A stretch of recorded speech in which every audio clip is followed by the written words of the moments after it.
এই বুঝে আপনাদের সময় হলো শহর থেকে আসার।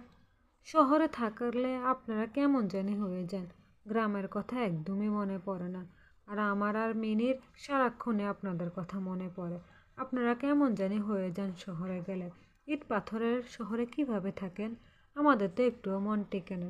আর আপনারা আসেনই ওই ছুটিতে, আসার পরেও থাকেন না, সাথে সাথেই চলে যান। এখন আসেন আসেন, ঘরের ভিতরে আসেন, বাহিরে আর কতক্ষণই বা দাঁড়িয়ে থাকবেন। বিষয়টা কিন্তু তেমন না, আমাদেরও গ্রামের কথা মনে পড়ে। তবে ওই মিলির স্কুলের জন্য গ্রামে আসা হয় না। ওর স্কুল যখন বন্ধ দেয় তখনই তো গ্রামে আসি।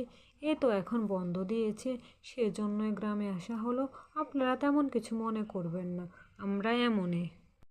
মিলি দিদি, তোমরা তো সে কতদিন পরে গ্রামে এসেছো।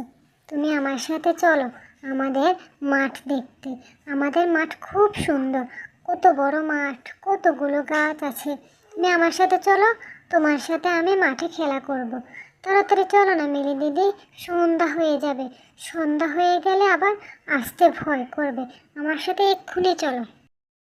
তারপরে মিলি এবং মিনি দুজনেই মাঠের দিকে যেতে লাগলো। মিনিদের গ্রামটা আসলেই খুব সুন্দর। মিনি মিলিকে নিয়ে তার মাঠের দিকে যেতে লাগলো। তাদের চারপাশের পরিবেশ খুবই সুন্দর, সেগুলোই বলছে মিলিকে। দেখলে তো মিলি দিদি, আমাদের গ্রাম কত সুন্দর।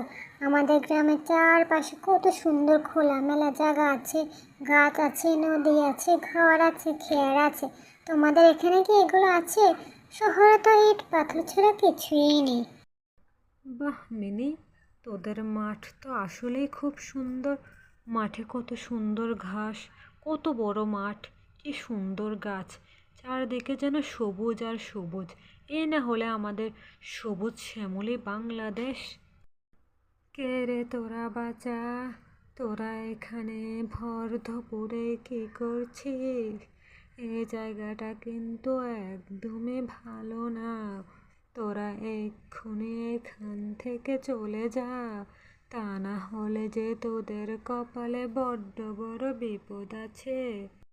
বুড়িমা এসব বলে যাওয়ার পর তারা খুবই চিন্তিত হয়ে গেল। তারপরে সাথে সাথে তাদের সামনে একজন ছেলে আসলো। তাকে দেখে মিলি বলতে লাগলো, কে তুমি, কোথা থেকে আসলে? আর ওই বুড়িমা কি বলে গেল। তারপর মিলি তার দিকে যেতে লাগলো, সাথে মিনিও। মিনি বলতে লাগলো, কেন বুড়িমা আমাদেরকে এসব বলে গেল, সে সম্পর্কে সে কিছু জানে কিনা, কিন্তু সে কিছুই বলল না। তারপরে ছেলেটা বলতে লাগলো, বুড়িমা একদম ঠিক কথা বলে গিয়েছে। এ জায়গাটা একদম ভালো না। ভর দুপুরে তোরা এখানে কেন এসেছিস? তোরা জানিস না এখানে ডাইনি থাকে? তারপরে এসেছিস, তোদেরকে একটুও ভয় করে না? নাকি এই গ্রামে নতুন এসেছিস? আজকে তোদের কে বাঁচাবে দেখবো। তারপর ছেলেটা হঠাৎই একটা ভয়ঙ্কর ডাইনিতে পরিণত হয়ে গেল। মিনি এবং মিলি দুজনে খুবই ভয় পেয়ে গেল। তারা কি করবে ভেবে না পেয়ে দাঁড়িয়ে আছে, আর ডাইনি চারদিকে ওদের পাশে ঘুরছে। তোদের কত বড় সাহস হয়ে গিয়েছে! তোরা ভর দুপুরে এখানে আসছিস! আজকে তোদের তো আমি ছাড়বো না। তোদেরকে কে বাঁচাবে আজকে? আজকে তোদের কে বাঁচাবে? কেউ পারবে না।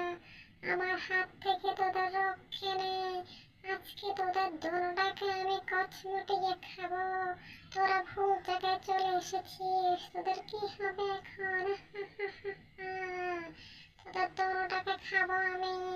মা, তোর কি হয়েছে? আয় হায় রে, ওরা মনে হয় জ্ঞান হারিয়ে ফেলেছে। আমি এখান থেকে পালিয়ে যাই। চলে গেলাম আমি এখান থেকে, চলে গেলাম।